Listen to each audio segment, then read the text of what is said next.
घड़ी पनिया पिलाई दी है जान गे, कफन ओढ़ाई दी है टूटत ही जब प्राण गे। मरे घड़ी पनिया पिलाई दी है जान गे, कफन ओढ़ाई दी है टूटत ही जब प्राण गे।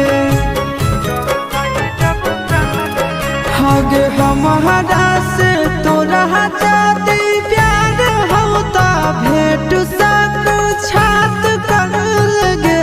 हगे सोनाया गावा हो भरती पाटनवा में आके मुलाकात कर